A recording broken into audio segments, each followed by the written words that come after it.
Bismillahirrahmanirrahim. Thumma alam rahimakallah anna taubata laysat hiya qalil abad bilisani astaghfirullah wa atubu ilaih min ghairi nadmin bil qalbi wa min ghairi ikla'in anid dambi. Saya baca dulu depannya biar kita sambungannya enak. Kemudian ketahuilah olehmu, semoga Allah merahmatimu, bahwasanya taubat itu bukan hanya sekedar ucapan seorang hamba, aku minta ampun sama Allah, astagfirullah, astagfirullah, astagfirullah, wa atubu ilaih, aku taubat sama Allah. Bukan hanya sekedar itu, min ghairi nadmin bil qalbi, tanpa ada penyesalan dalam hati. Min ghairi nadamin bil qalbi, tanpa adanya rasa penyesalan, namanya bukan taubat. Wa min ghairil igla' anid dambi, dan bukan yang tanpa ninggalin dosa tersebut. Wih, cowok ganteng banget ya, astagfirullah, astagfirullah, astagfirullah, astagfirullah, tapi sambil ngeliat gitu kan, sambil kamu melakukan dosa tersebut tanpa meninggalkan dosa itu namanya bukan taubat. Taubat itu adalah dengan kamu meninggalkan atau sekurangnya berusaha untuk meninggalkan. Dalam artian gini nih, misalnya ya, kamu punya hutang riba, kamu bertaubat dari hutang riba tersebut, tapi kamu masih belum mampu untuk melunasinya. Ustazah, saya nih taubat apa nggak taubat nih, saya masih belum bisa ninggalin dosa tersebut karena belum mampu melunasinya. Sekurangnya dalam hati kamu itu, apapun yang terjadi di depan, sesulit apapun yang terjadi di depan, saya nggak akan lagi nambah hutang riba saya. Gitu, maksudnya tuh ada niatan dalam hati bahwa walaupun susah nih, saya nggak akan buat bayarin riba yang ini, saya ngambil riba yang lain gitu. Kan kadang-kadang kan kayak gitu tuh, gali lubang tutup lubang. Habisnya ustazah, kita mau bayarin yang ini nih susah banget kan kalau kita nggak pakai ngambil utangannya nggak ada yang mau kalau nggak dikasih riba, ustazah, bukan hutang riba, nggak ada yang mau ngutangin. Nah itu akhirnya kemudian kamu terjebak di situ. Itu namanya bukan taubat. Kalau kamu masih punya niat bahwa hutang yang ini akan saya carikan hutang yang lain buat bayarinnya. Jelas? Jelas ya. Jadi harus ada pemikiran di saat kamu bertaubat, kamu meninggalkan dosa tersebut. Selain daripada itu, kamu juga berniat bahwa apapun yang terjadi, saya nggak akan ngambil hutangan riba yang lain. Apapun yang terjadi, saya nggak akan ngambil hutangan riba yang lain. Saya nggak akan ngambil pinjol lagi nih, sesusah apapun, gitu ya. Nah itu namanya baru disebut taubat. Begitu. Wa qad dzakara ulama rahimahumullah li taubati syara'it la budda minha. Para ulama sudah menyebutkan, semoga Allah merahmati mereka semuanya, bahwasanya taubat itu punya beberapa persyaratan yang harus dipenuhi. Wala tatimmu taubatu illa biha, dan tidaklah sempurna taubat kecuali dengan memenuhi persyaratan tersebut. Apa saja itu? Wahiyya thalatha, ada 3 jenis. Yang pertama, al-awwalu an-nadamu bil qalbi ala dzunubi salifah. Nomor yang pertama yaitu menyesal terhadap dosa-dosa tersebut, menyesal di dalam hati atas dosa yang telah lalu, atas dosa yang telah dikerjakan, dia menyesalinya. Ada rasa penyesalannya, bukan rasa puas. Kalau rasa puas namanya belum taubat. Begitu udah tua gitu kan, ternyata udah memang lemah begini begitu segala macem, ya nggak apa-apa lah, saya sih nggak akan pacaran lagi ya, kita udah puas alhamdulillah. Kayak alhamdulillah pula zaman muda udah pernah tahu rasanya gitu kan. Saya sih mulai sekarang nggak akan lagi tuh masuk ke tempat-tempat yang maksiat misalnya gitu. Udah pernah, udah puas, saya udah cukup di masa muda, saya udah cukup.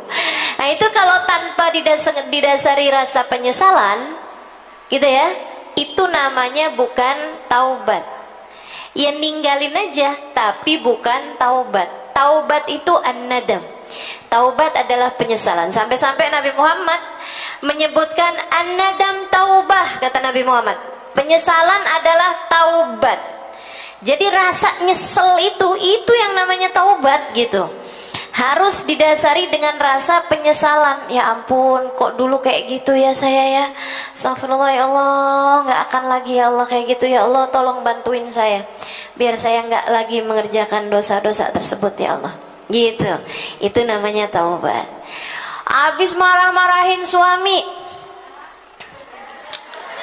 malam-malamnya bilang, saya besok-besok nggak akan marah lagi, saya udah puas, udah cukup dah saya rasa. Gitu ya. Nah itu namanya bukan taubat tuh. Kalau udah ada rasanya itu bukan nyesel, akan tetapi merasa puas atau merasa lega karena udah pernah ngerjain kayak gitu. Sekali lagi itu namanya bukan taubat. Taubat adalah an-nadam bil qalbi, menyesal di dalam hati. Atsani al-igla' anid dambi, yang keduanya yaitu, dan oh ya, nyesel di hati ini teman-teman saudaraku sekalian, itu tidak harus kamu sampaikan dengan lisan kamu, apalagi di hadapan orang-orang. Kalau di hadapan orang-orang itu seharusnya kamu malah menutup-nutupi dosa-dosa kamu. Jangan sampai kamu cerita nih sama anak nih, dulu ya nak, mama tuh nak pacaran sama bapak kamu tuh begini begitu cerita gitu kan. Mama nyesel nak, tapi ya kalau nggak kayak gitu juga nggak ada kamu ya nak kan. Nggak usah, teman-teman sekalian, dosa tuh nggak usah kamu sampaikan, walaupun kamu senyesel apapun gitu kan, nggak usah kamu ceritakan sama orang. Kenapa? Takutnya nih, perhatian buat orang-orang yang suka nyeritain dosa-dosanya nih, sekarang nih ngeri banget. Orang tuh begitu gampang menceritakan tentang dosa-dosa yang telah dia lakukan. Di media sosial banyak banget, entah itu dalam ranah penyesalan, apalagi dalam ranah pamer. Ngeri banget pamer sama dosa. Pamer tuh prestasi, itu aja segitunya nggak pantas kamu pamerin. Ini kok dosa bisa-bisanya pamer gitu kan?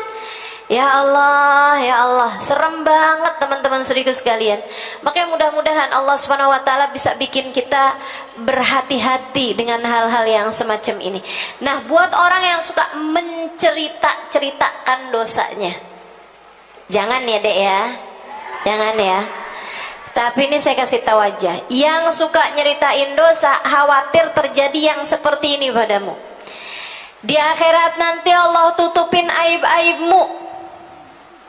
Tiba ada nih netizen, ada nih tetangga kamu, teman-teman kamu yang memang waktu di dunia pernah kamu ceritakan mengenai dosa-dosamu, dia kemudian protes sama Allah. Ya Allah, yang dia berdua-duaan di kursi bioskop kok nggak ada? Padahal dia ceritakan dan kami semua mendengarkannya. Ya Allah, itu yang dia begini, yang dia begitu kok nggak ada? Padahal itu teman-teman saudaraku sekalian akan jadi saksi yang bisa jadi, karena Allah adalah ahkamul hakimin, hakim yang maha adil. Allah bisa saja mengembalikan kembali memori tersebut, sehingga akhirnya yang sudah ditutup Allah Subhanahu wa taala, Allah kemudian perlihatkan lagi. Serem, hati-hati. Nggak usah. Para ulama-ulama memerintahkan kepada kita, ngajarin kita, tutupi dosa-dosamu. Tutupi juga dosanya orang lain. Kalau kamu secara nggak sengaja misalnya tahu ada orang lain punya dosa, punya aib, jangan ceritakan kepada yang lain. Gak usah ceritakan kepada orang lain. Misalnya nih, maaf ya, keluar dari majelis ta'lim, kemudian ada orang, kamu nyari-nyari sendal kamu nggak ketemu, tahu-taunya dipakai sama orang. Misal doang nih kan. Iya kan? Nah, kamu kemudian samperin tuh ibu itu. Oh, bilang, "Bu, itu sendal saya." "Oh, sendal kamu ya?" Misalnya gitu. Itu kan aib. Kamu nggak tahu kenyataannya juga seperti apa. Bisa jadi dia punya sendal yang sama. Ingat ya, buat para ibu-ibu yang di rumahnya juga bukan punya sepasang sendal doang, tapi punya beberapa pasang sendal. Kadang-kadang kita suka lupa sama sendal kita. Yang tadi kita pakai yang mana, betul? Jadi kalau misalnya ada orang ternyata pakai sendalmu, bisa jadi dia juga lagi lupa pakai sendal yang mana, dikirain sendal yang itu. Bisa jadi. Nggak usah pakai segala kamu ceritain sama teman-teman kamu. "Saya nyari-nyariin sendal, ternyata dipakai tuh sama ibu yang itu." Yang mana, ntar dah saya tunjukin orangnya ya. Jangan buka aib orang, teman-teman. Jangan buka dosa orang, jangan buka aib orang. Kamu nggak pernah tahu. Termasuk juga, mohon maaf, aib suami kamu sendiri. Kok bisa-bisanya gitu. Orang zaman sekarang nih segala diumbar-umbar. Aib suaminya diumbar-umbar. Aib suamimu adalah aibmu juga loh. Ya tapi dia menyakiti hati saya, Ustazah. Itu urusan antara kamu sama suamimu, bukan urusan antara kamu sama Allah Subhanahu wa taala juga. Kata Nabi Muhammad sallallahu alaihi wasallam, "Antum libasul lakum,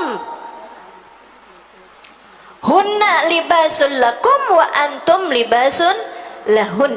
Kata Allah Subhanahu wa taala, istrimu itu adalah pakaian bagimu dan kamu adalah pakaian bagi suamimu. Salah satu fungsinya pakaian adalah menutupi aib, menutupi aurat. Kan begitu?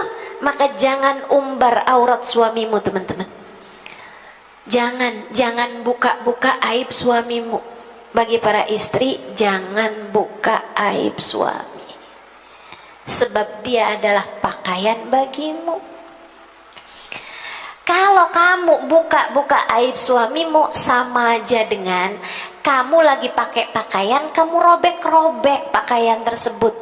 Nggak akan ada yang terbuka selain auratmu sendiri.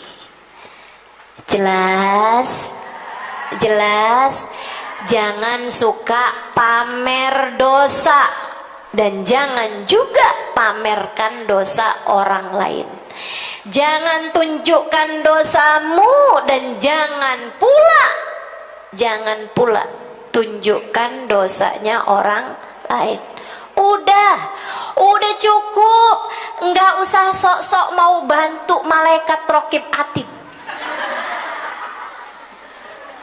A'udzubillahi minasyaitonirrajim. Bismillahirrahmanirrahim. إذ يتلقى المتلقيان عن اليمين وعن الشمال قعيد ما يلفظ من قول إلا لديه رقيب عتيد.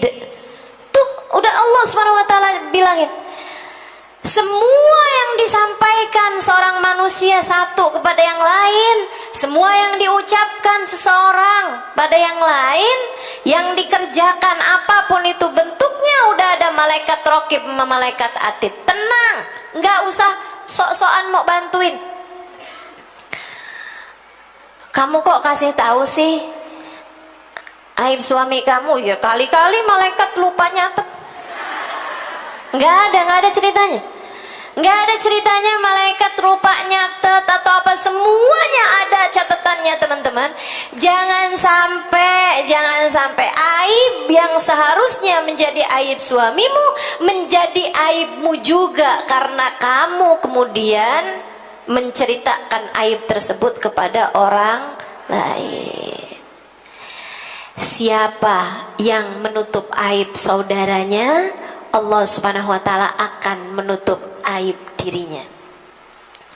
Dan katanya Nabi Muhammad sallallahu alaihi wasallam, siapa yang suka buka-buka aib saudaranya, Allah akan buka aibnya walaupun dari dalam kamar tidurnya sendiri. Hati-hati. Hati-hati. Dari dalam kamar tidurmu bisa Allah Subhanahu wa taala tampilkan aib-aibmu itu kalau kamu punya kesenangan untuk membuka aib orang lain. Jangan. Ustazah, tapi itu bahasanya gini loh Ustazah. Ini sih bukan gibah ya. Itu biasa banget tuh. Orang kalau mau gibah kenapa dah kayak gitu? Saya bukan mau gibah sih ya, tapi saya cerita aja gitu, asal cerita aja. Ya kalau yang kamu ceritain itu aib orang lain itu namanya ghibah. Mudah-mudahan Allah jauhkan kita dari ghibah insyaallah. Amin. Ya Rabbal Alamin. Jadi yang pertama adalah penyesalan dengan hati. Nggak usah pakai ada acara mau disampaikan juga gitu kan. Apalagi kalau iya dulu tuh saya pernah ngerjain dosa, astagfirullah, kenapa ya saya bisa jadi kayak begitu, begini, begitu, apa segala macam kamu sampaikan itu. Nggak usah teman-teman saudara sekalian. Bukankah ketika kamu sungguh-sungguh malu kamu tidak akan pernah menyampaikan hal itu? Walaupun dalam ranah penyesalan sekalipun, kalau kamu sungguh-sungguh malu, kamu nggak bakal bisa nyeritainnya. Betul nggak? Betul. Karenanya kemudian simpan rapat-rapat aibmu. Jangan ceritakan kepada siapapun. Jangan ceritakan kepada siapapun. Insya Atsani al-igla' anid dambi. Yang kedua adalah meninggalkan dosa tersebut. Mana an la yatub min dambin wa huwa mukimun alaih wa mulazimun lah. Maksudnya adalah ninggalin dosa, jangan sampai dia taubat tapi masih ngerjain dosa tersebut dan masih terus-terus berada dalam dosa tersebut. Makanya salah satu dari yang disarankan sama para ulama, kamu kalau taubat, ubah juga pergaulan yang membuat kamu kembali kepada dosa tersebut. Ya, mohon maaf nih, misalnya asalnya aurat terbuka, kemudian kamu bertaubat dan menutup aurat kamu. Nah itu Ustazah, saya harus ninggalin apa teman-teman yang pakaiannya terbuka. Dulunya sih saya gaul sama mereka ya Ustazah. Itu saya ini nggak kumpul nggak sama mereka. Teman-teman saudara sekalian, kalau kamu memang sudah kembali ke jalan Allah Subhanahu wa taala, itu nanti memang secara pasti merasakan ketidakcocokan, ketidaknyamanan bergaul dengan orang-orang yang tidak sefrekuensi sama kamu. Itu udah pasti. Jadi kamu jangan kemudian berpikir bahwa sesudah saya hijrah kawan-kawan saya meninggalkan saya. Enggak gitu ceritanya. Bisa jadi itu cerita sebenarnya karena mereka sudah tidak lagi merasa satu frekuensi sama kamu. Jadi aneh juga kalau kamu masih merasa satu frekuensi sama mereka. Enggak apa-apa, itu sensornya semesta. Enggak apa-apa, itu sensor dari Allah Subhanahu wa taala. Enggak apa-apa teman-teman, enggak apa-apa Bu, enggak apa-apa. Itu kan, Ustazah, ada orang ninggalin saya Ustazah. Ketika dia itu istiqomah, kayaknya dia tambah baik gitu, tambah jadi masya Allah gitu. Dia ninggalin saya Ustazah. Ya enggak apa-apa.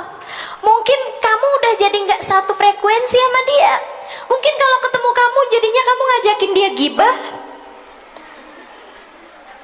Bisa jadi kan? Enggak apa-apa.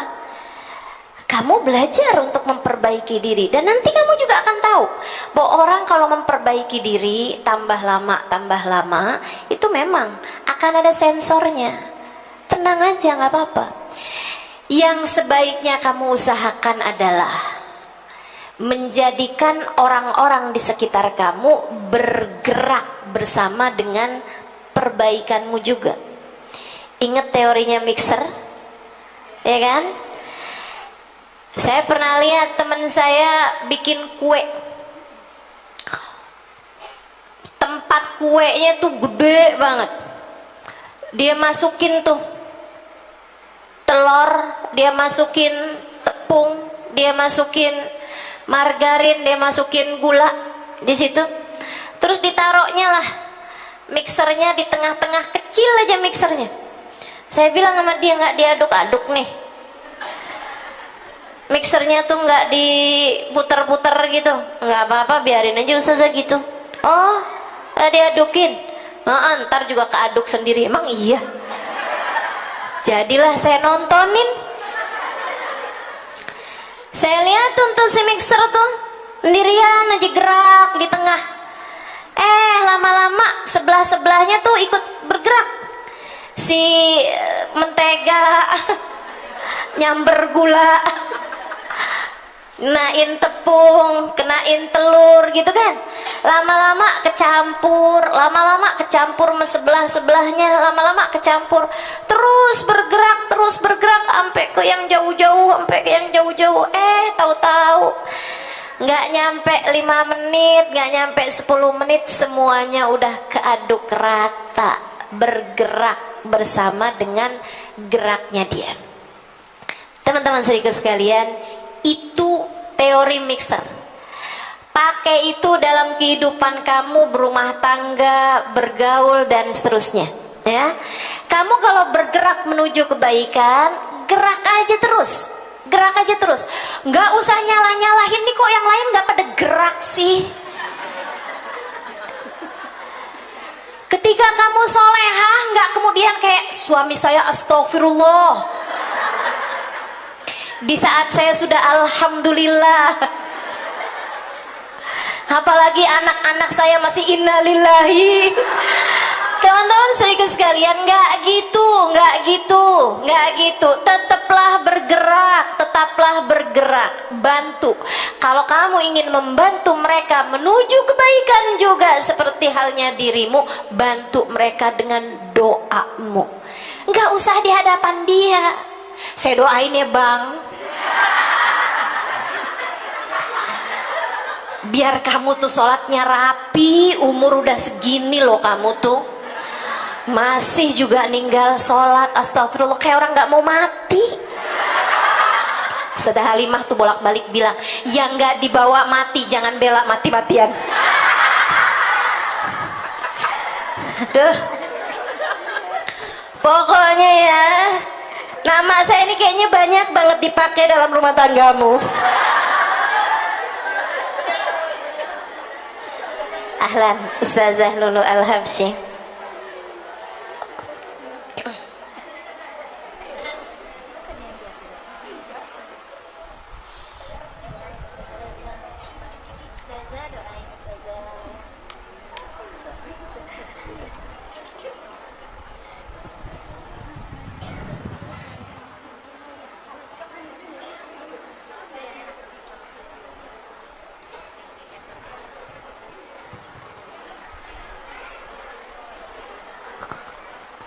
Iya, bersama kita ada Ustazah Lulu Al-Habsyi.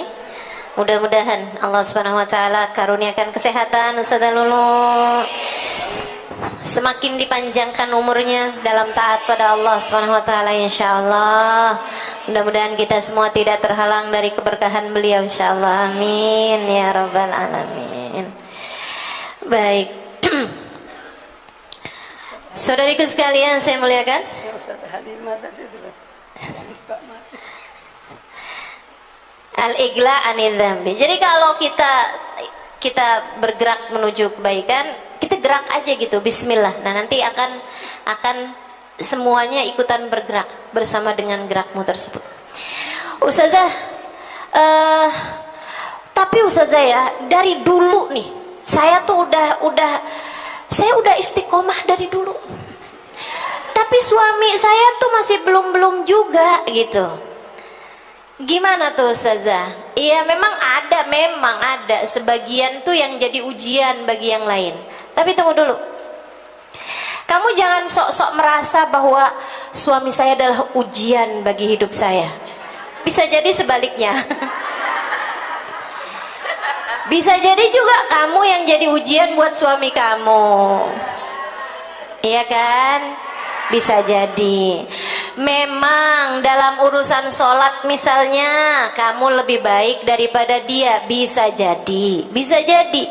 Tapi dalam urusan yang lain belum tentu. Salah satunya dalam urusan jaga lisan.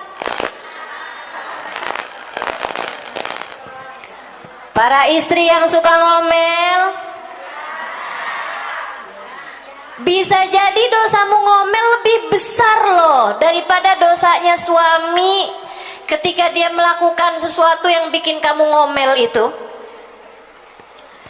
Bisa jadi, bisa jadi. Ada suami diomelin mulu sama bininya karena dia ngerokok. Ngerokok hukumnya makruh menurut kebanyakan ulama. Kamu ngomel hukumnya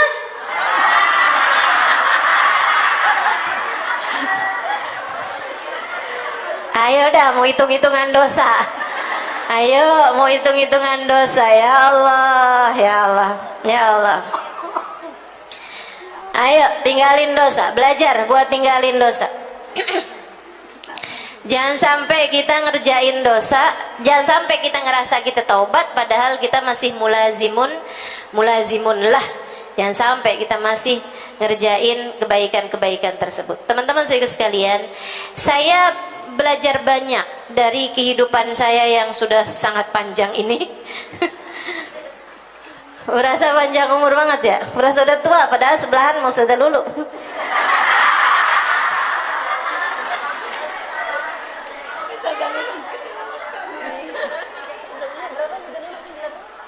Empat ya Ustazah. Umurnya berapa?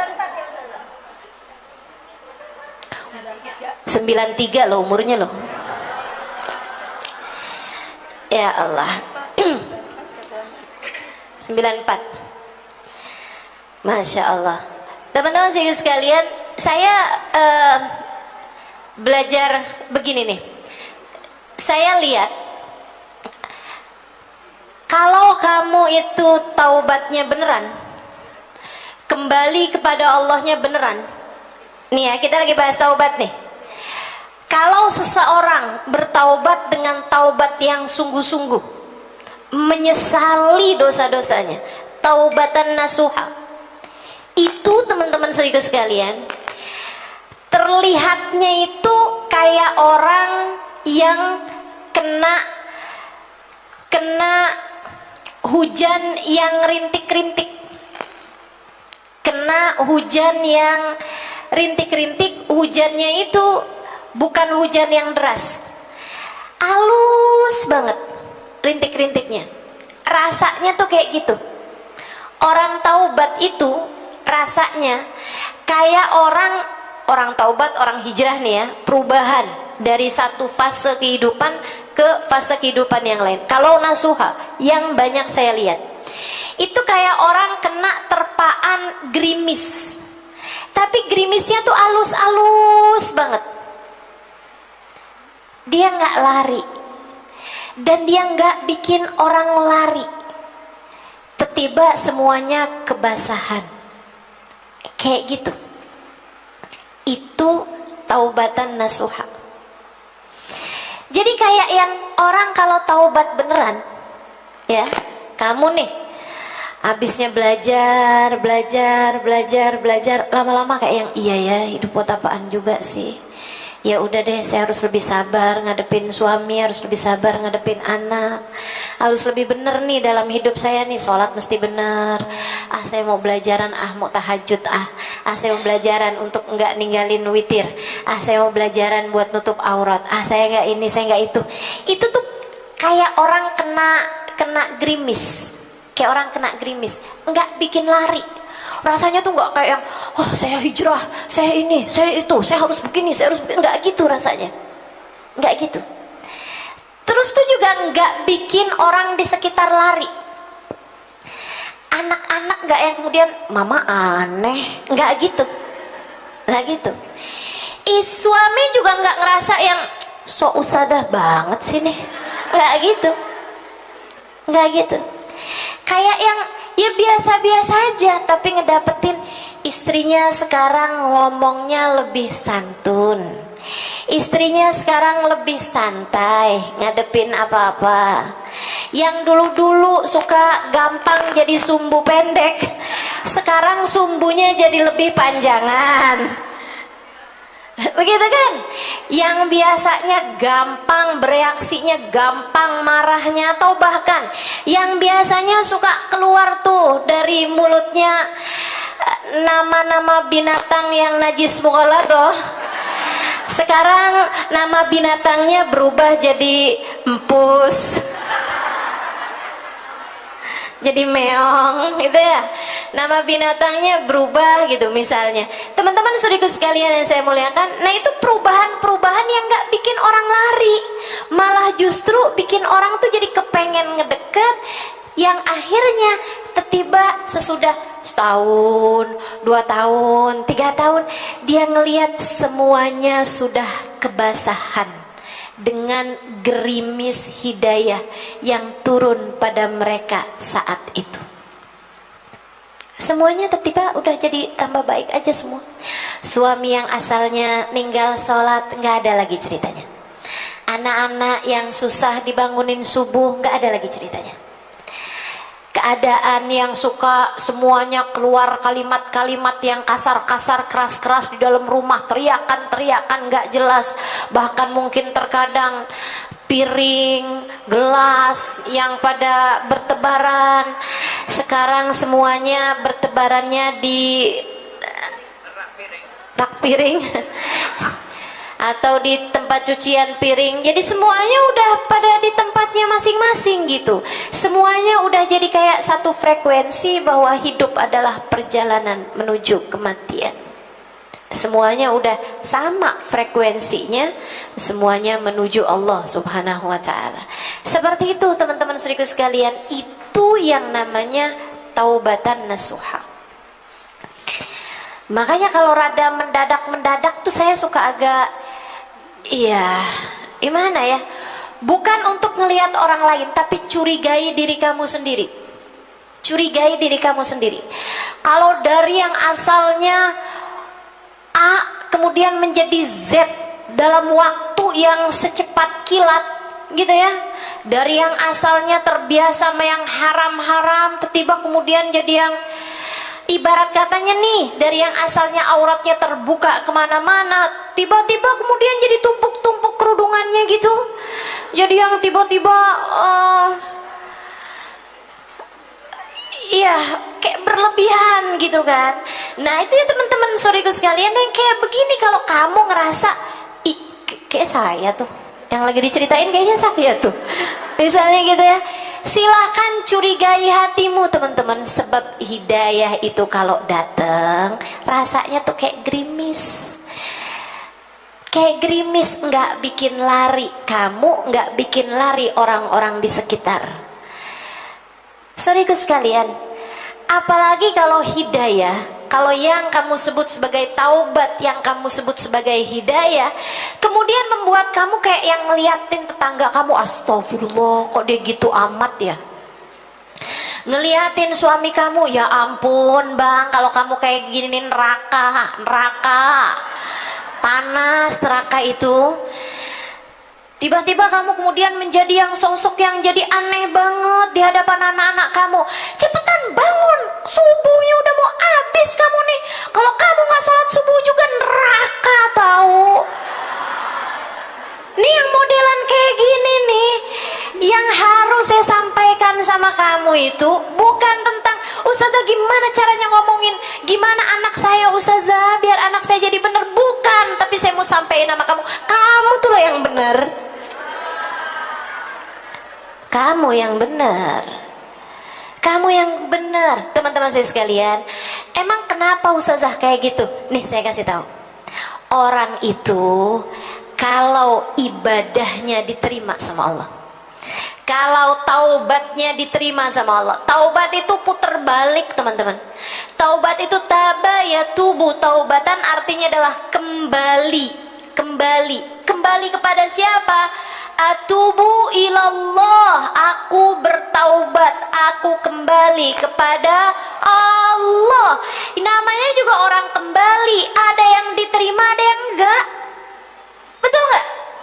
Nih kamu nih, ada seseorang udah kamu tolak gitu kan, kemudian dia balik, ya ada yang kamu terima, ada yang enggak kan? Ada yang kamu terima, ada yang enggak.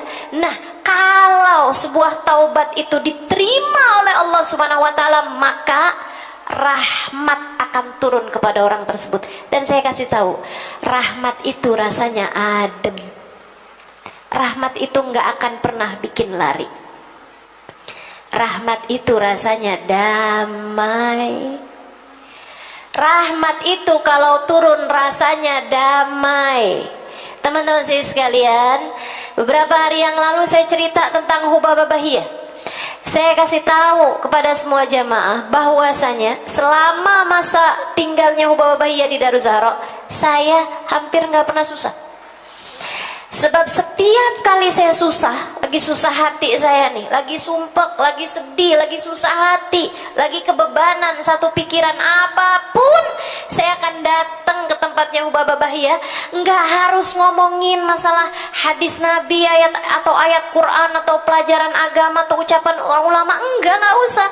Liatin aja mukanya, pandangin aja wajah beliau, cerita-cerita hal-hal yang kadang-kadang ya nggak terlalu berat, ringan-ringan aja gitu, bercanda-bercanda sama Hubabah Bahiyah. 5 menit, 10 menit keluar, udah lupa semua susah saya, udah terangkat semua sedih saya, udah hilang semua sumpek saya. Sampai teman saya nanyain, gimana kak, masih pusing? Pusing apaan? Tadi kan Kak Ima lagi pusing tuh. Oh iya ya, sebelum ketemu Hubabah Bahiyah kan Kak Ima lagi pusing. Oh iya ya, tadi pusing ya. Kok kayak begituan doang saya pusingin ya?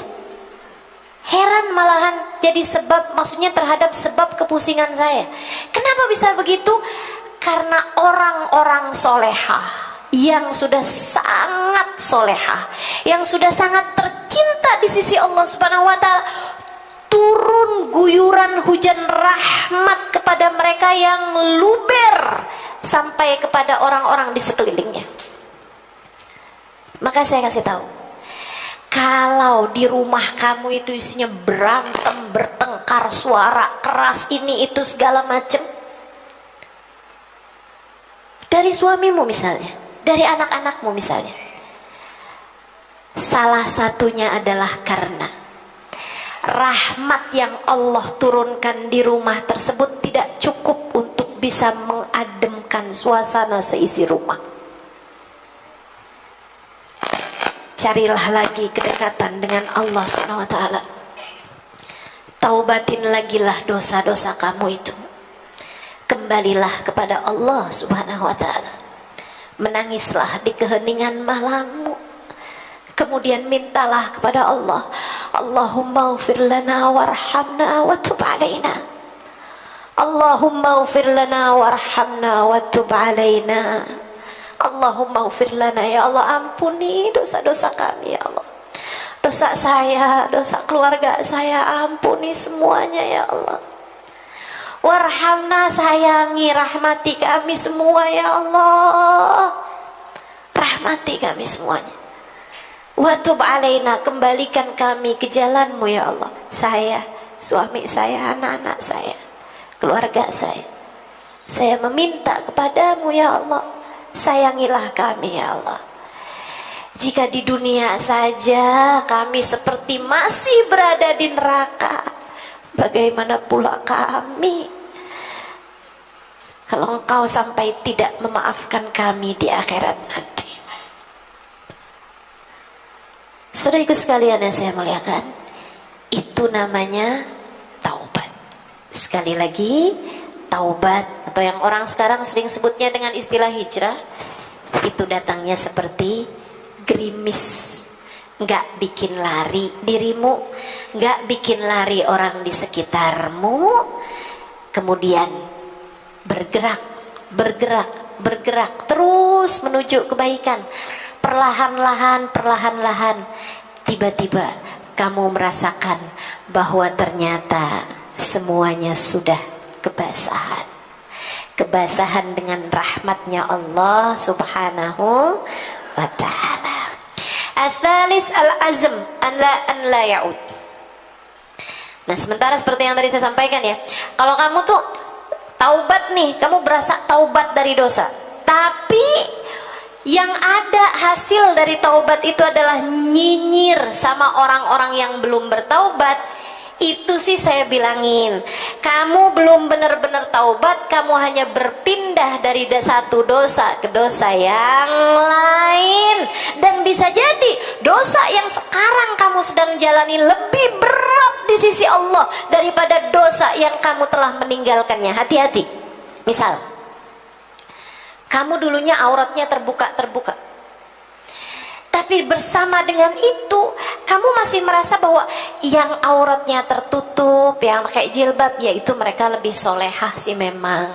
Saya belum bisa tuh kayak mereka.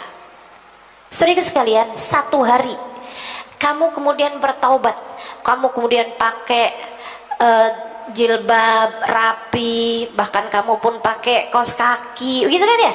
Saudara sekalian, saya muliakan, kamu bertaubat. Tiba kamu melihat tetangga kamu yang auratnya terbuka, kemudian kamu bilang, ya ampun, rasanya pengen saya bisikin tuh, malaikat Israel kirim salam.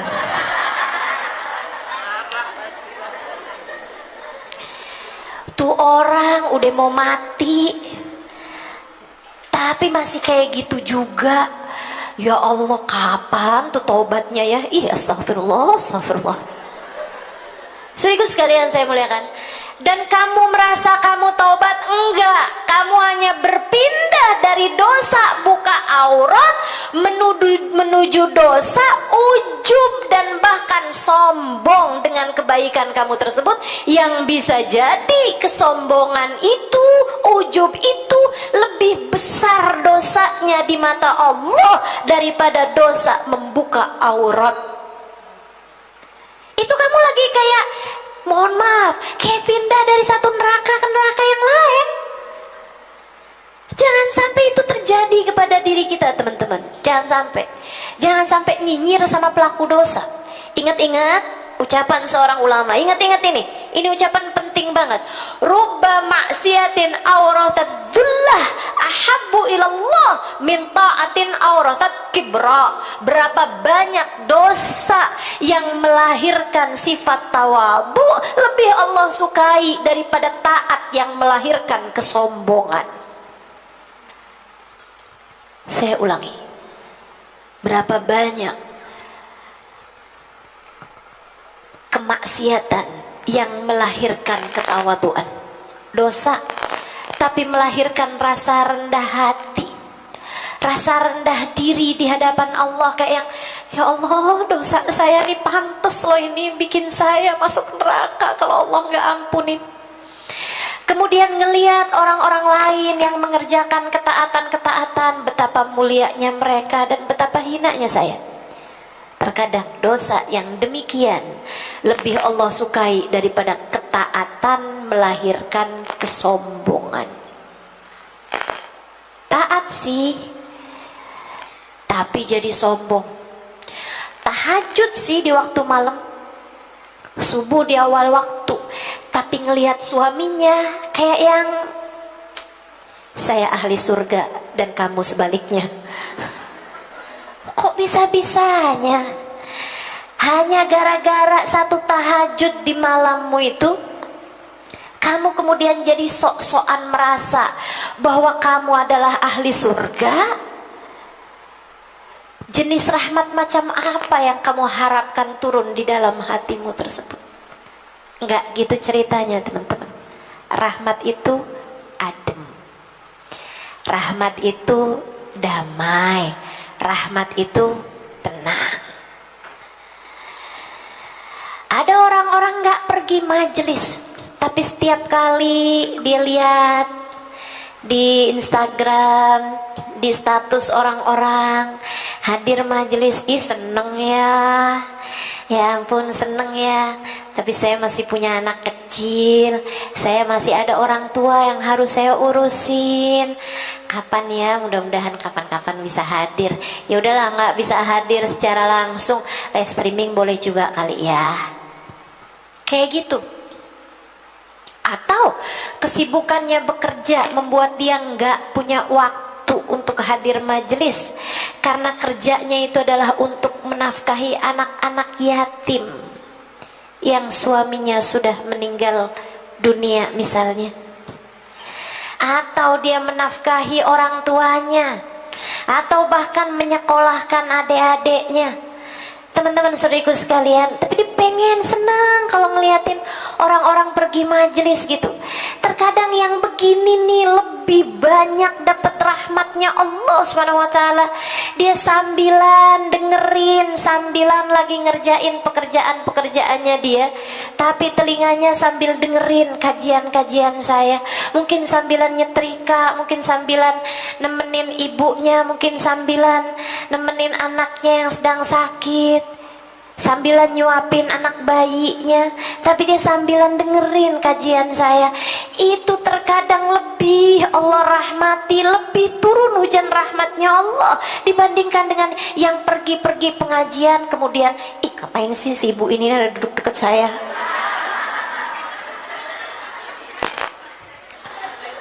Si ibu yang itu tuh badannya gede, mana duduk depan saya lagi.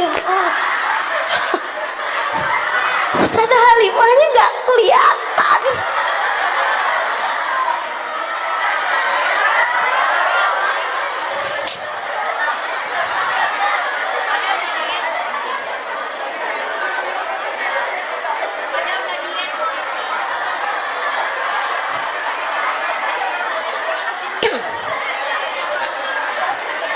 Masya Allah, Masya Allah. Ayolah, ayo. Bismillah, bismillah. Apalagi kemudian kamu ngeliatin orang-orang yang di luaran, ibu-ibu yang belum pengajian. Bu, jangan sibuk sama dunia melulu. Dunia ini akan kita tinggalkan. Ya siapa yang nggak tahu gitu ya. Ayo bismillah, bismillah. Jangan sampai kamu meninggalkan satu dosa hanya untuk berada dalam dosa yang lain. Hati-hati, hati-hati. Dosa yang sungguh-sungguh kamu tinggalkan hanya akan menarik ketaatan-ketaatan. Percaya saya. Orang tuh kalau semakin baik di sisi Allah, semakin baik pula sama hamba-hambanya Allah. Saudaraku sekalian, orang kalau semakin baik di sisi Allah, dia akan semakin baik pula memperlakukan hamba-hambanya Allah. Maka kalau kamu ngerasa, saya nih sholat saya tambah bagus, ibadah saya tambah bagus, tapi kok saya tambah sebel aja ngelihat suami, tapi kok saya tambah gemes aja ngelihat anak, pengen saya pukul, pengen saya jewer.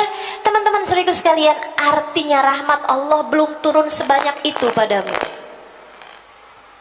Artinya taat yang kamu kerjakan belum menderaskan hujan rahmat Allah yang turun padamu. Bukankah semakin deras ia akan semakin adem? Bukankah semakin deras ia akan semakin damai? Bukankah semakin deras ia akan semakin membersihkan? Bersihin. Itu kalau rahmatnya Allah udah turun, ampunannya Allah udah turun, tuh bakalan bersih teman-teman. Hati kamu tambah bersih, jiwa kamu tambah bersih, tambah enak semuanya gitu.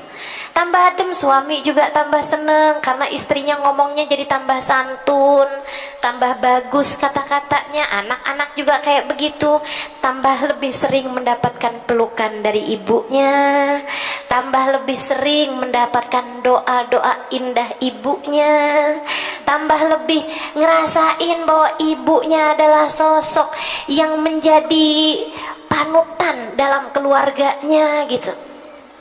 Itu yang saya rasain, teman-teman sekalian. Umi saya perempuan sederhana. Dulunya beliau kerja gitu kan, di toko bantuin abah saya gitu. Masa-masa saya kecil seperti itu.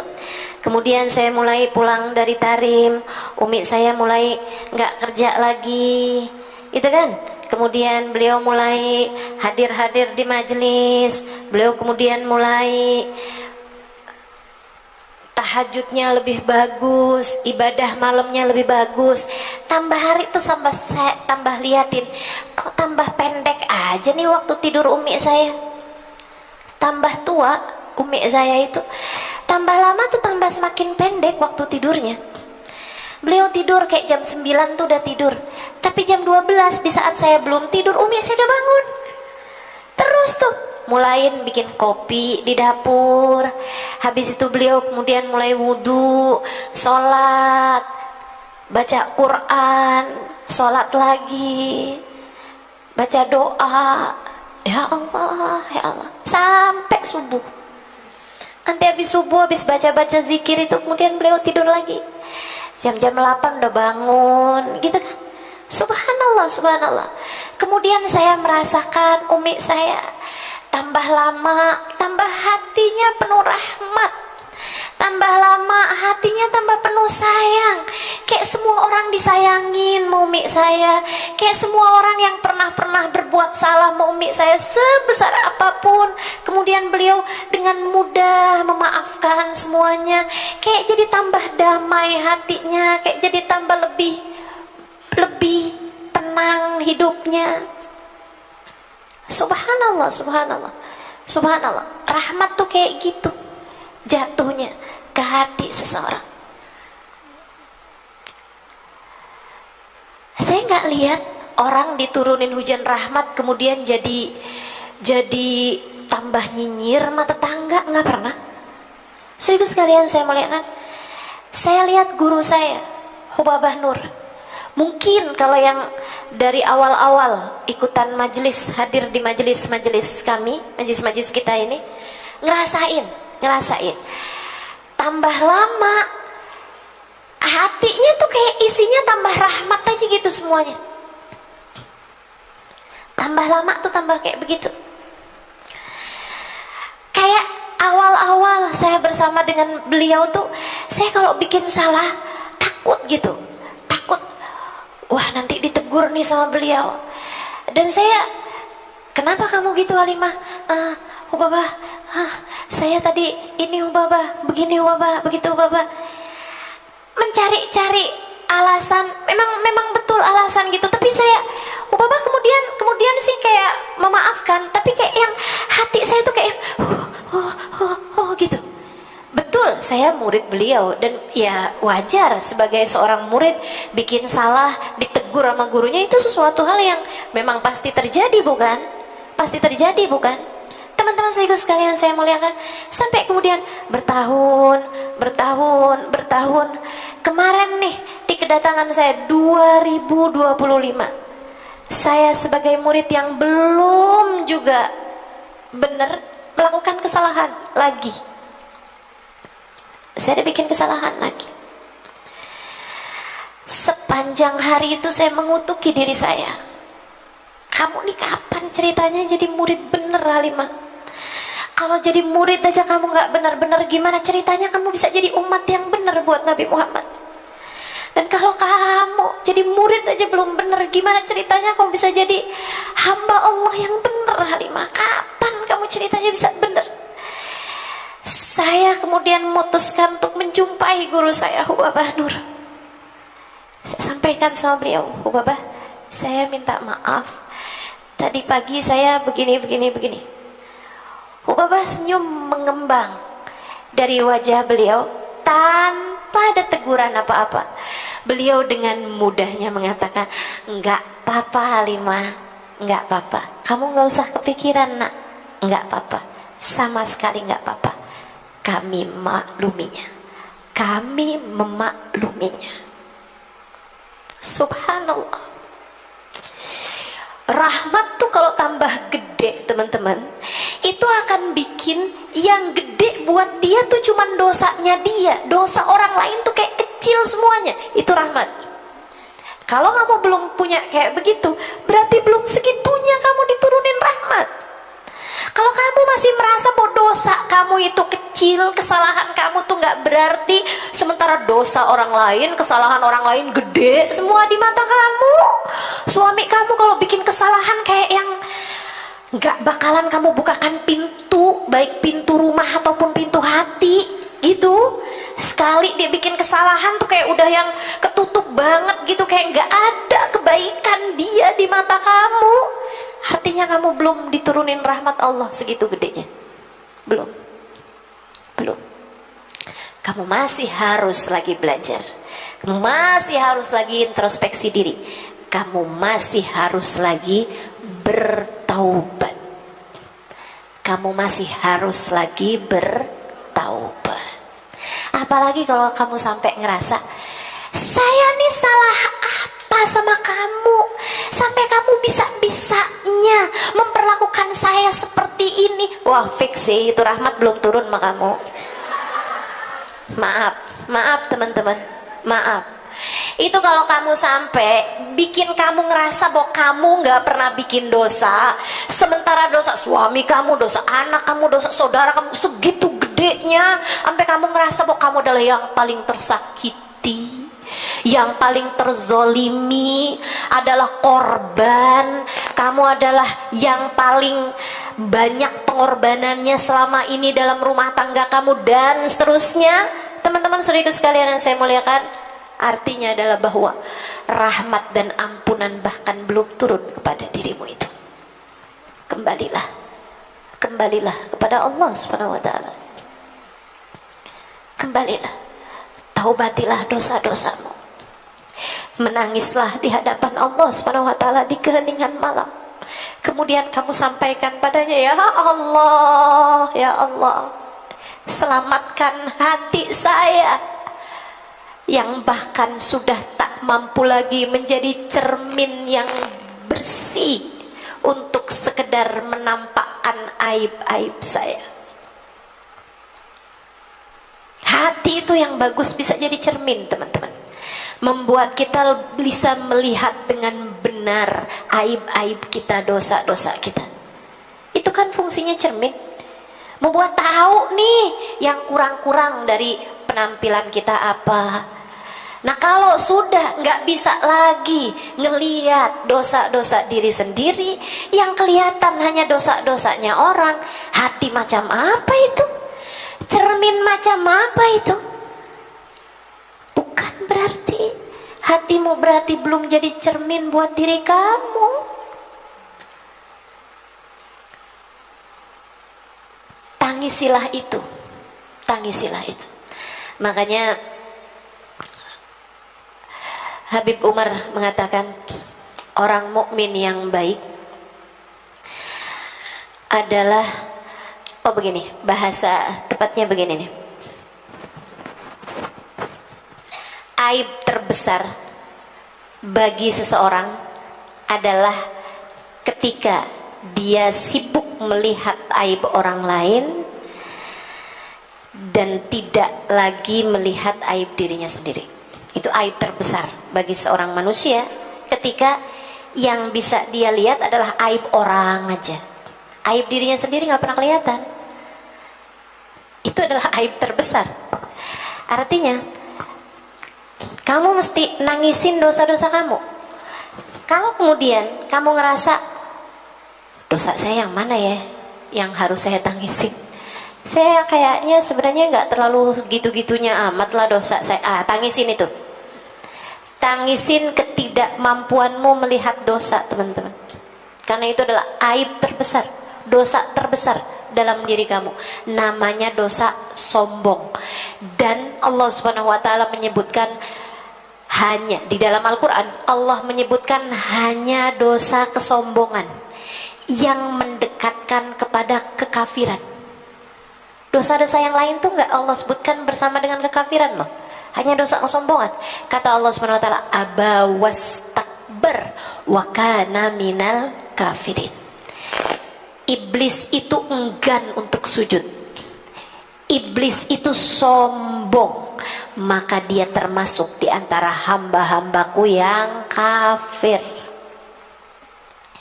Kafir, urusannya sama kafir. Serem banget nggak tuh? Serem banget. Makanya yuk mudah-mudahan ya, sebesar-besarnya kesombongan nih, orang tuh sombong tuh yang kayak gimana Ustazah? Yang paling sombong, yang sok merasa jadi Tuhan. Gimana tuh sok merasa jadi Tuhan? Kayak memastikan nerakanya orang. Itu kan kerjaannya Tuhan tuh. Yang tahu surga nerakanya orang, ya, yang tahu nerakanya orang deh. Siapa? Allah Subhanahu wa taala. Kok bisa-bisanya kamu mastiin nerakanya orang? Ih, dia tuh ya ampun, kayak gitu ya maksiatnya, neraka udah pasti itu. Bisa-bisanya kamu mastiin nerakanya orang gitu. Bukankah itu adalah urusannya Allah Subhanahu wa taala? Kenapa kok kamu mendadak jadi Tuhan? Kenapa kamu mendadak jadi Allah Subhanahu wa taala? Ya Allah, ya Allah. Dalam hadis qudsi Allah Subhanahu wa taala mengatakan, kesombongan adalah ridaku, surbanku. Kesombongan adalah surbanku. Naza'ahu minni, kata Allah Subhanahu wa taala, siapa yang mencabutnya dariku, aku akan menghinakan dirinya dan aku tidak peduli. Naza'tuhu fala ubali, siapa yang mencabutnya dariku, aku akan menghinakan dia dan aku tidak peduli. Serem. Hati-hati. Tetaplah tawadhu, teman-teman. Tetaplah tawadhu. Kalau lagi ngerasa diri sesiapa, ingetin. Emang kamu udah dapat jaminan surga? Emang kamu udah dapat jaminan bebas neraka? Gimana kalau pada akhirnya nanti Allah malah memasukkan kita ke dalam neraka?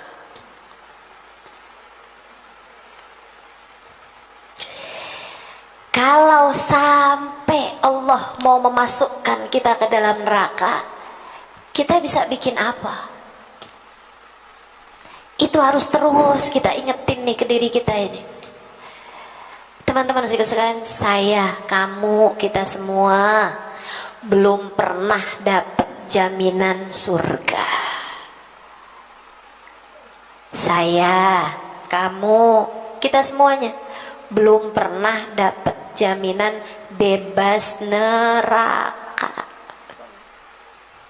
Saya, kamu, kita nih semuanya nih, belum pernah ada sesiapapun di antara kita yang sudah dipastikan akan berada dalam rombongan Nabi Muhammad.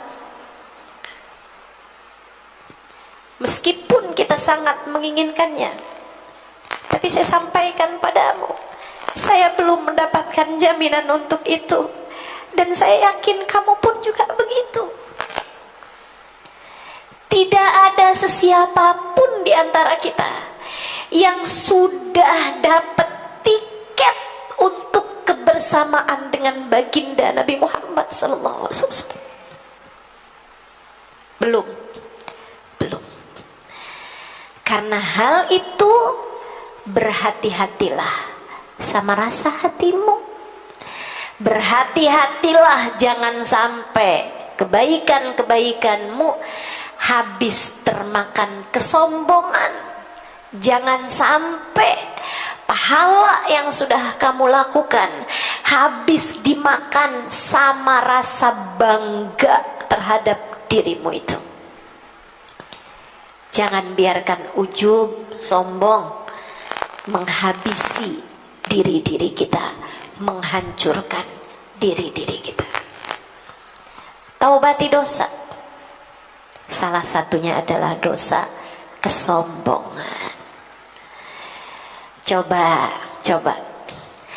datang sama suami terus minta maaf.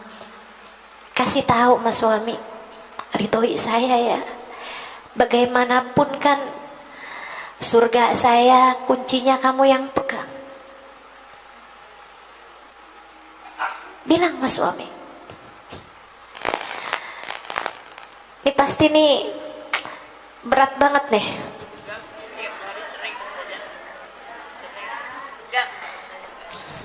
Belajar, insya Allah. Ya, kalau masih berasa berat, bercandain aja. Saya kan takut kunci surganya kamu telan, gimana saya? Ya Allah, yuk belajar. Sampaikan kepada anak-anakmu permintaan maafmu. Selama ini kamu seringkali meminta mereka untuk minta maaf sama kamu. Gantian. Bukankah kamu juga bukan berarti nggak pernah bikin salah sama anak kamu? Bukankah kamu pun juga punya banyak salah terhadap anak-anakmu? Datengin anak kamu, kemudian sampaikan padanya, nak, maafin mama, maafin Umi. Ada banyak yang salah Umi kepada kamu, ada banyak salah, ada banyak kekurangan Umi sama kamu, ada banyak kesalahan di mana kamu meminta perhatian tapi Umi sibuk sama diri Umi sendiri. Ada banyak kali kamu meminta Umi melakukan sesuatu sementara Umi sibuk mencari kesenangan diri Umi sendiri. Ada banyak kali kamu minta didengarkan, Umi malah sibuk sama HP Umi sendiri, HP mama sendiri, sibuk sama urusan-urusan mama sendiri. Nah, maafin mama sayang, maafin mama. Jangan tuntut mama di akhirat ya nak ya, jangan tuntut mama di akhirat. Kamu belum tentu selamat loh bu, kalau kamu dituntut sama anakmu di akhirat. Saya kasih tahu buat para ibu, saya gak ada anak, dan kalau saya ingat-ingat hal ini, terkadang saya ada syukurnya gitu. Alhamdulillah saya gak ada anak. Sekurangnya saya mengurangi orang-orang yang mungkin di akhirat menuntut saya di hadapan Allah. Sebab saya kasih tahu, kalau kamu sampai dituntut sama anakmu di akhirat, belum tentu kamu selamat. Kamu pikir kamu gak punya salah sama anak kamu? Coba kamu ingat-ingat. Coba kamu ingat-ingat. Berapa banyak anakmu meminta sesuatu kepadamu, bahkan sekedar perhatian. Akan tetapi kamu malah sibuk dengan urusan yang kamu anggap penting itu. Ada berapa banyak kamu mengalahkan kepentingan anakmu demi untuk kepentinganmu? Ada banyak hal kamu paksakan anakmu untuk menjadi seperti yang kamu inginkan, bahkan di saat anak sebenarnya tidak menginginkannya. Kamu merampas kemerdekaan anak-anak kamu, kamu merampas kebahagiaan anak-anak kamu. Bahkan coba diingat-ingat, ada berapa banyak kata-kata yang kamu ucapkan kemudian menjadikan hati anakmu sedih, bahkan mungkin terluka. Kamu lupa, mama udah kesel deh sama kamu, mama emang udah nyerah nih sama kamu nih, mama nih udah gak ngerti lagi mama mesti ngomong apa sama kamu, kamu tuh gak bisa dibilangin. Kamu gak mikir kata-kata itu begitu melukai perasaannya.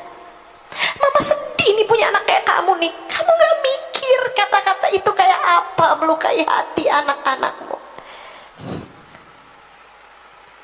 Teman-teman saudaraku sekalian yang saya muliakan, kamu punya anak, hatinya harus kamu jaga.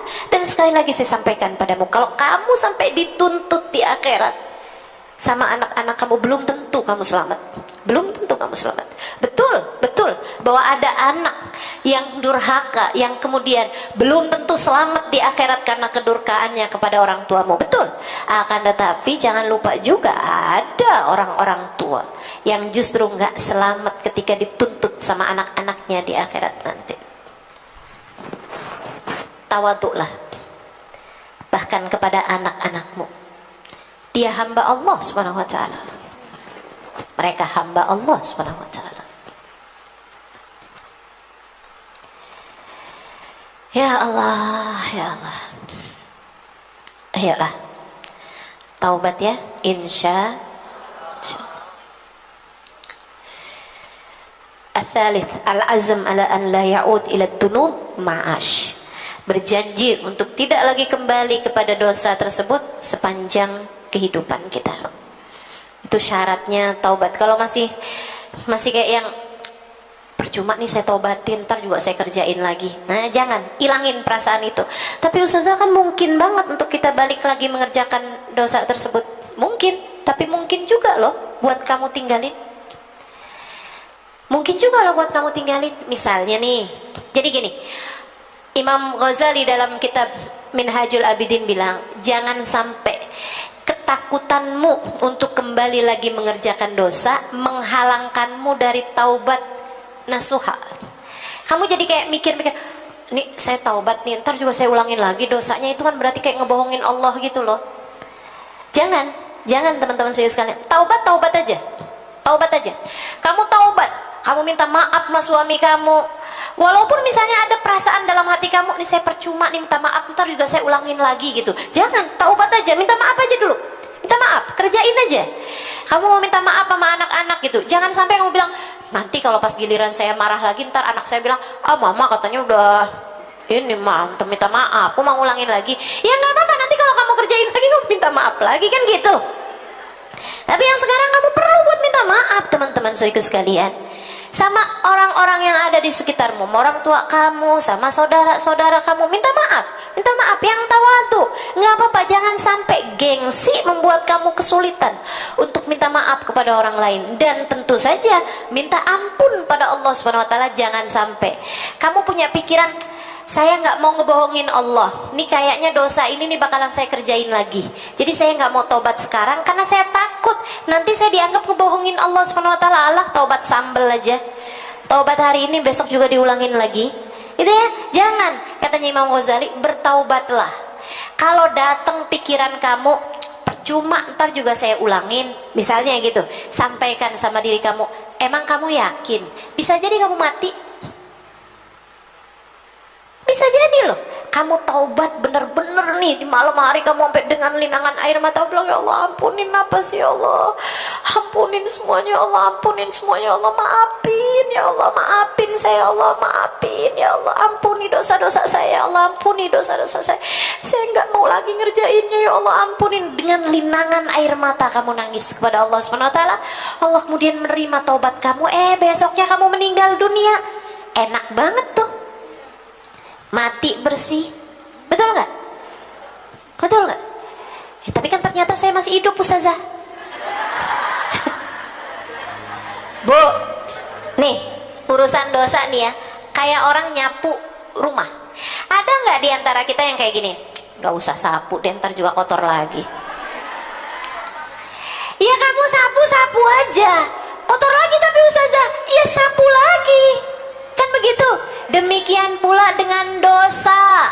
Bu, kamu taubatin, tapi ternyata diulangin lagi ustazah. Ya nggak apa-apa, pas di saat kamu ulangin lagi, kamu taubat lagi. Sekurangnya yang kemarin-kemarin itu bukan berarti akan Allah adakan kembali dosa-dosamu ketika Allah lihat kamu mengerjakannya kembali. Paham nggak? Bukan berarti sampah yang udah kamu bersihin itu ketika datang sampah lagi kemudian jadi nambah lagi sampahnya, kan enggak. Kalau udah kamu bersihin nih yang ini, pagi nih kamu bersihin, datang angin ada sampah lagi. Sampah baru apa sampah yang kemarin? Sampah yang baru. Nih sekarang gimana nih kamu berbuat dengan sampah yang baru? Ya kamu bersihin lagi. Kamu bersihin lagi, nggak apa-apa. Jauh lebih ringan ngebersihin sampah-sampah yang baru daripada ngebersihin seluruh sampah-sampah yang dari bertahun-tahun yang lalu. Bukan begitu? Demikian pula dengan taubat. Taubatin. Kalau nanti kamu bikin salah lagi, ya taubatin lagi. Kamu udah minta maaf nih sama suami, tahu-tahu kamu bikin salah lagi, minta maaf lagi. Bilangin maaf ya ampun, saya kalah lagi nih kali ini sama hawa nafsu saya, maafin ya, maafin. Nggak apa-apa teman-teman saudaraku sekalian. Katanya Sayyidina Ali bin Abi Thalib karramallahu wajhah wa radhiyallahu ta'ala anhu arda. Sayyidina Ali bilang, kalau kamu ngerasa nggak bisa nyamain ibadahnya ahli ibadah, sekurangnya kamu bisa nyamain taubatnya hamba-hamba Allah yang bertaubat. Kamu nih nggak bisa nih nyamain ibadahnya ahli ibadah. Teman-teman sekalian, mereka punya ibadah hebat-hebatnya luar biasa. Sementara kamu yang hebat adalah dosa kamu, yang banyak adalah dosa kamu, bukan pahala kamu. Ya sekurangnya kamu bisa nyamain istighfarnya ahli taubat, permohonan ampun kepada Allah Subhanahu wa ta'ala. Karena surga itu kan buat dua orang nih, buat orang yang emang bertakwa, emang ahli ibadah pada Allah, hamba-hamba Allah yang soleh, atau yang kedua buat hamba-hamba Allah yang pernah berbuat dosa tapi mereka kemudian bertaubat. Nah, kita kayaknya agak susah buat jadi yang pertama, ya sekurangnya tiap segala dosa-dosa kita taubatin insya Allah. Wa hadhihi thalathah la budda biha fi taubat min ad-dunub allati takun bainal 'abd wa bain rabbih. Dan tiga hal ini, tiga persyaratan ini adalah persyaratan yang harus ada dari dosa-dosa yang antaramu dengan Allah Subhanahu wa taala. Wa yazidu 'alaiha syartun rabi', dan nambah lagi dari tiga hal tersebut syarat yang keempat, fid dunub allati takunu bainal 'abd wa baina ghairihi minal ibad, untuk dosa-dosa yang antara kamu dengan hamba-hambanya Allah Subhanahu wa taala. Apa itu? Nanti kita akan bahas insyaallah di pertemuan yang sesudahnya. Wallahu a'lam bissawab insyaallah ya. Mudah-mudahan sehat afiat panjang umur fi taatillah, bisa ketemu lagi untuk pertemuan yang akan datang di hari Kamis ketiga, mudah-mudahan. Ustazah, itu namanya panjang angan atau apa? Bukan, namanya niat solehah ya. Kita punya niat yang baik, insya Allah akan ketemu dalam kebaikan pada hari Kamis 2 minggu yang akan datang. Baik, selanjutnya teman-teman sekalian, saya akan sampaikan kepadamu mengenai hari Asyura. Apa? Oh ya, hari Asyura ya. Nanti tanggal hari tanggal 5, hari Sabtu itu kita memasuki hari Tasu'a. Kamu sunnah puasa hari Tasu'a. Tapi saya kasih tahu, sunnah puasa hari Tasu'a itu adalah sunnah yang tidak pernah dilakukan oleh baginda Nabi Muhammad SAW. Ustazah, bukannya sunnah itu adalah sesuatu hal yang dilakukan sama Nabi?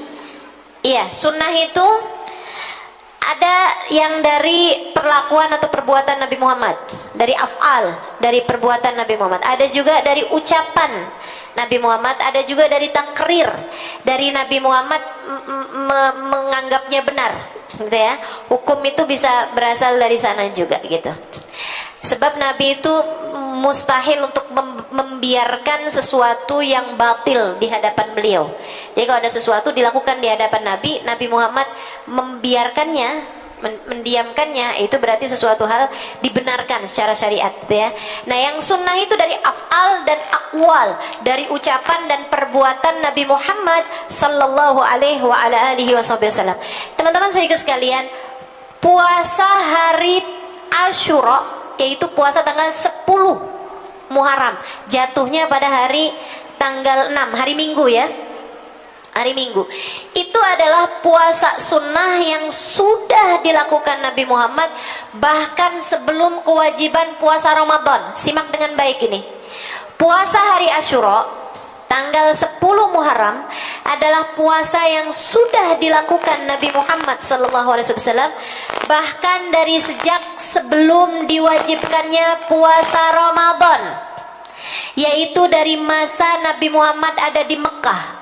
Setiap kali datang tanggal 10 Muharram atau hari Asyura, Nabi akan memuasakan puasa tersebut. Hari itu Nabi akan mempuasakan hari tersebut, tanggal 10 Muharram. Jelas? Bahkan sebagian riwayat bisa kamu baca di kitab I'anatut Talibin ala Syarhi Fathil Mu'in. Sebagian ulama mengatakan kanat hiya minal faraid. Dulunya puasa hari Asyura itu adalah salah satu dari puasa-puasa yang diwajibkan, kabarnya. Dulunya itu puasa Asyura itu wajib di masa Mekah.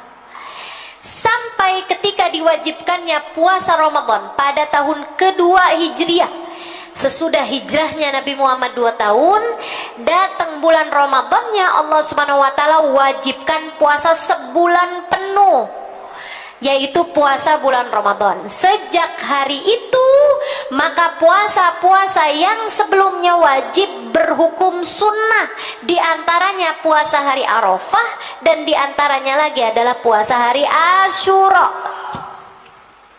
Jelas sampai sini? Baik. Karenanya kita tahu bahwa Nabi Muhammad tuh selalu puasa hari Asyura. Tiap hari Asyura datang. Kenapa? Nah ini, kenapa Nabi Muhammad mempuasakan hari Asyura? Sebab, dengerin dengan baik, puasa hari Asyura. Hari Asyura adalah hari yang dimuliakan Allah Subhanahu wa taala sejak zamannya Nabi Adam. Hari Asyura adalah hari yang mulia sejak zaman Nabi Adam. Hari Allah menciptakan Nabi Adam pada hari Asyura. Hari Allah menambatkan perahunya Nabi Nuh pada hari Asyura. Hari Allah Subhanahu wa taala menerima taubatnya Nabi Dawud pada hari Asyura. Hari Allah mengeluarkan Nabi Yunus dari dalam perut ikan pada hari Asyura. Hari Allah Subhanahu wa taala menyehatkan kembali Nabi Ayub pada hari Asyura. Ada banyak hal-hal indah Allah Subhanahu wa taala berikan kepada hamba-hambanya yang mulia pada hari Asyura. Hari Allah memberikan kemuliaan pada hamba-hambanya yang tercinta pada hari Asyura. Ustazah, tapi bukankah itu adalah hari kesedihan di mana Sayyidina Husain wafat, tewas di medan Karbala pada hari Asyura? Itu iya juga. Kesedihan buat umat Islam pada masa tersebut. Akan tetapi buat Sayyidina Husain itu adalah sesuatu yang mulia, menjadikan beliau syahid fi sabilillah. Saya ulangi, hari Asyura adalah hari di mana Allah Subhanahu wa taala memberikan banyak kemuliaan kepada hamba-hamba yang beliau cintai. Hamba-hamba yang mulia. Hari Allah menambatkan perahunya Nabi Nuh, hari Allah Subhanahu wa taala mengampuni dosanya Nabi Dawud, hari Allah Subhanahu wa taala menyehatkan Nabi Ayub, hari Allah mengeluarkan Nabi Yunus dari dalam perut ikan, hari Allah Subhanahu wa taala banyak kemuliaan-kemuliaan Allah Subhanahu wa taala karuniakan pada hari Asyura, termasuk kesyahidan Sayyidina Husain. Bukankah itu mulia? Mati syahid itu kan mulia, yang bahkan kita memintanya loh pada Allah Subhanahu wa taala, Allahumma inni as'aluka ziyadatan fid din wa barakatan fil umur wa sihhatan, terus wa sihhatan fil jasad, taubatan qablal, terus maghfiratan ba'dal maut, syahadatan indal maut. Kita minta syahadah indal maut, kesyahidan di saat kematian. Sesuatu yang mulia di jalan Allah Subhanahu wa taala adalah mati dalam keadaan syahid. Maka ada banyak kemuliaan-kemuliaan Allah berikan pada hari Asyura, karena itu memang hari mulia. Teman-teman saudara sekalian, maka untuk kita umat Nabi kita Muhammad sallallahu alaihi wasallam, muliakanlah hari Asyura, sehingga sangat mungkin kemuliaan-kemuliaan yang turun kepada hamba-hamba terkasih di sisinya juga akan Allah turunkan kepada kita pada hari tersebut. Yang benar muliakan hari Asyuranya. Ada beberapa amalan-amalan yang mudah-mudahan kalau kamu kerjakan itu akan membuatmu diturunkan oleh Allah Subhanahu wa taala apa yang Allah turunkan pada hamba-hambanya. Silahkan lihat-liatin apa aja yang Allah turunkan yang saya sudah sampaikan tadi, sehingga membuatmu bisa fokus sama yang paling kamu perlukan kira-kiranya di hari Asyura tahun ini. Apa aja itu? ampunan. Udah pasti dong, dosanya banyak, ampunannya perlu banget kan. Nah itu. Selain daripada itu apa nih Ustazah? Kesehatan. Allah Subhanahu wa taala karuniakan kesehatan pada Nabi Ayub pada hari Asyura. Nah, mudah-mudahan yang lagi sakit-sakit, ya kan? Yang sakitnya berasa udah cukup lama nih Ustazah, udah agak berat nih sakitnya. Nah, saya yang serius doa pada hari Asyura. Saya ingat tahun lalu juga Allah karuniakan kesembuhan pada saya juga pada bulan Muharram, teman-teman. Ya mungkin juga barangkali ada doa saya maupun teman-teman yang lain juga yang mendoakan, maksud saya mendoakan saya kala itu dijabah Allah Subhanahu wa taala. Kalau teman-teman ingat di bulan-bulan Muharram tuh saya sering kali datang ke majlis dalam keadaan pakai kursi roda. Alhamdulillah Allah karuniakan kesembuhan kan. Nah kita nggak tahu, mungkin kalau nggak karena doa-doamu, doa-doa yang dijabah pada hari Asyura, mungkin sakitnya bisa lebih lama kan, kita nggak tahu. Ya tahu. Mudah-mudahan nih untukmu yang sedang sakit jangan putus asa. Jangan putus asa dari Allah Subhanahu wa taala. Ya, jangan sampai kamu menjadi orang yang putus asa dari doa-doamu pada Allah Subhanahu wa taala. Nggak apa-apa. Yuk kita yang serius nih doa kita pada hari Asyura. Allah sang maha penyembuh, fa idza maridtu fahuwa yashfin. Apabila aku sakit, Allah lah yang dapat menyembuhkan. Hanya Allah satu yang dapat menyembuhkan. Insya Allah, biar pada sembuh semua, biar pada sehat semua insya Allah, amin ya rabbal alamin. Sakit badan, sakit mental, sakit hati, iya kan? Ini kita nih semuanya nih sakit kesombongan, kita punya apa enggak kira-kira? Punya. Sakitnya ujub, punya apa enggak kita? Punya. Sakitnya hasud, suka iri sama orang yang kayak dikasih kesenangan lebih dari kita gitu, suka pada punya apa enggak? Punya. Ya ampun, nih kayaknya banyak bener nih. Sakit suka pamer, punya apa enggak? Punya. Ya Allah, kayak punya banyak banget ini ya. Sakitnya hati-hati kita nih perlu kesembuhan dari Allah Subhanahu wa taala. Insyaallah kita minta sama Allah Subhanahu wa taala hari Asyura mudah-mudahan hari kesehatan kita kembali insyaallah. Allah karuniakan seindah-indah kesehatan bagi badan, bagi pikiran, bagi hati kita insyaallah, amin ya rabbal alamin. Kita doakan pula keluarga kita ya yang sedang sakit-sakit, mudah-mudahan berkahnya hari Asyura Allah Subhanahu wa taala sembuhkan, amin ya rabbal alamin. Apalagi Allah banyak nih buat adik-adik jomblowers. Nah, ya Allah, sebagaimana Engkau telah menambatkan kapalnya Nabi Nuh pada hari Asyura, ya Allah, tambatkanlah hatiku pada cinta yang benar. Pertemukanlah aku dengan jodohku ya Allah. Mak-maknya yang banyak amin. Doain anaknya ya, doain anaknya. Atau mak-maknya janda nih? Hah? Aduh. Kalau yang umurnya di bawah 45 saya aminkan. Kalau yang umurnya di atas 45, Bu, kamu udah nggak pantas lagi jadi emak, pantasnya jadi satu kakimu tuh udah masuk kuburan, udah deh. Mendingan sibuk-sibuk nyari bekal buat akhirat aja. Setuju? Kali ini yang banyak nyaut setuju adik-adik jomblo, biar persaingannya nggak tambah banyak ya dek ya.